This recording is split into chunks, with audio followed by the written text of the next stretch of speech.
I want to thank you so much for being here today. Despite the sun not wanting to come out, hold rain, hold. We are here to celebrate the first physical step toward what will become Legin Commons, which will soon be 124 studio apartments and up to 3 bedrooms for low-income folks. It won't just be walls. Legin Commons will also feature culturally specific services, community spaces, and a garden right across the street from Portland Community College. I'm proud that Metro is on track to deliver around 5,600 units. We only promised 4,700. I'll take that. Oh, sorry, we only promised 3,900. Let me correct myself. That's a 43% more than what we promised the voters. So I want to welcome everyone to the heart of the Jade District. It's Portland's only ethnic enclave, and almost a quarter of all Asian Americans in the city of Portland live within just a few blocks of here. Our hope is that the Jade District becomes the East Side's most transit-rich, most affordable, and most climate-resilient part of town. Legin Commons is a huge part of that vision. Where else do you have housing at the intersection of this FX line, and hopefully, if all things go right, another FX line on 82nd? First though, we take our naming really seriously at Apano. Legin means, when translated, prosperous crystal, which symbolizes clarity, success, and hope. Hello everyone, I'm Jimmy Redknessuk, the Director of Housing Choice Vouchers at the Home Board, and I'm really proud that Home Board is contributing 30 project-based vouchers for households with area median income of 30% or less, so then they can live in this vibrant community. I'm really excited about Legin Commons because my uncle Lung Siu and his family were one of the owners of Legin Restaurant. And actually, he's not my real uncle. We came to the United States as refugees, and Lung Siu welcomed us into his home and embraced us. I remember sitting in his back porch, and he was making curry crab in a wok.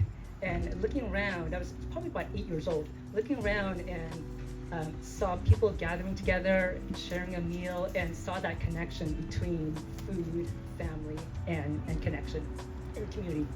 And what's special about Legin Restaurant was that that's where everyone gathered for birthdays and weddings and anniversaries, and also to really celebrate each other.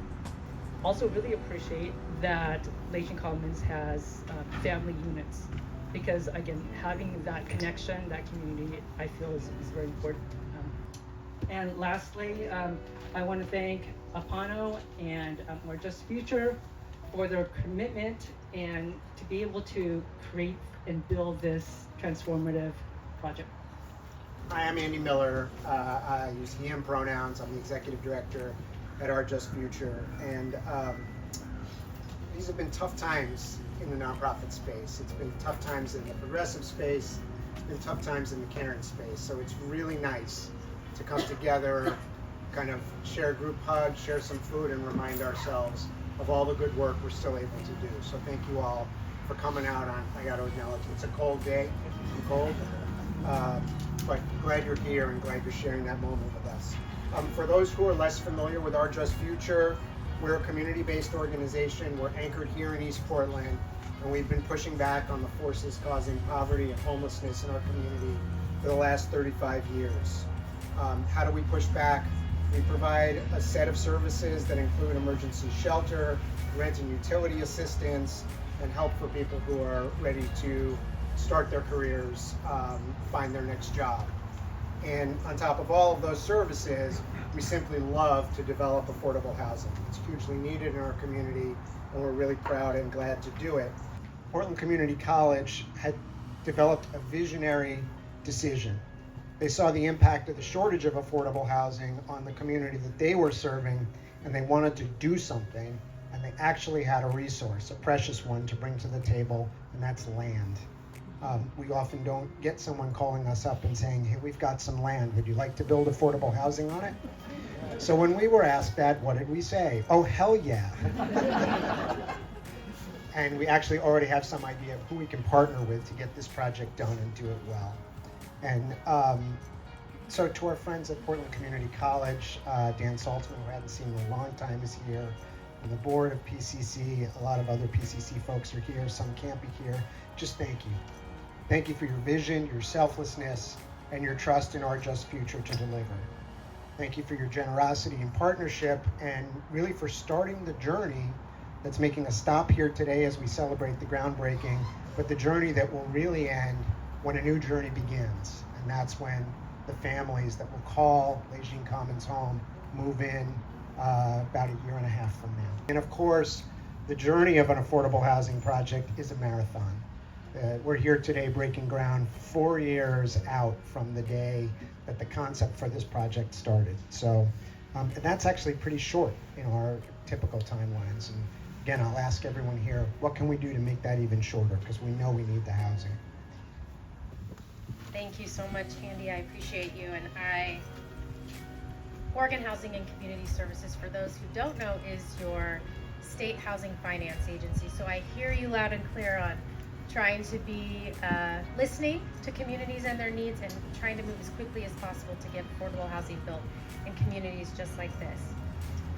As you know, I am with Oregon Housing and Community Services, and I am here on behalf of Director Andrea Bell and all of the Oregon Housing and Community Services team, working really hard behind the scenes to help support projects just like this to move forward in communities all across Oregon, and to support Oregonians getting safe, stable, and affordable housing for the long term. Which is exactly the kind of development that we want to see coming from the Portland Housing Bureau that we aim to support.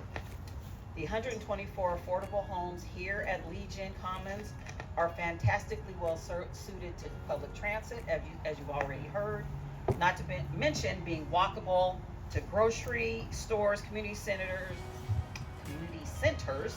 neighborhood schools, and parks like Mount Tabor.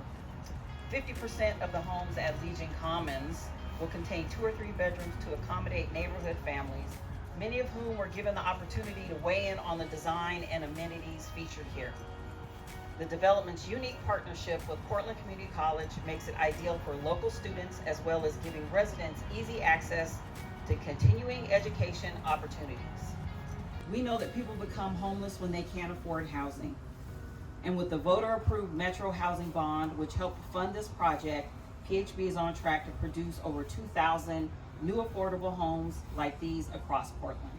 They will be able to house over 5,000 low-income Portlanders at any given time, tens of thousands over the coming decades. With both the Metro Bond and Portland's Housing Bond, we are significantly exceeding all our major goals, including family-sized units like the 63 larger homes found here. The need is vast.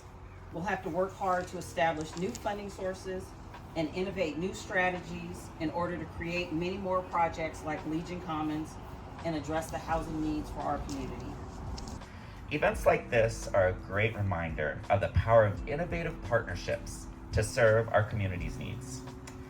The groundbreaking is a result of collective efforts from Our Just Future, the City of Portland, Apano, community and industry partners, and Portland Community College, and will help address the challenge of affordable housing and create more thriving community. We know that students and community members face challenges beyond the classroom: affordable housing, transportation access, and basic living expenses. Without housing stability, it is nearly impossible to focus on learning. This housing on PCC's campus will help students and community members have access to resources they need to succeed. We are deeply grateful to our partners and to the commitment to make this vision a reality, and this is just the beginning. I want to thank all of you so much for coming out, to all of our speakers, to all of our government organizations and businesses who have come together in this partnership to make this happen. I think it's time to grab some shovels, hard hats, and get your phones ready for pictures. Let's do it. Okay, ready? 1, 2.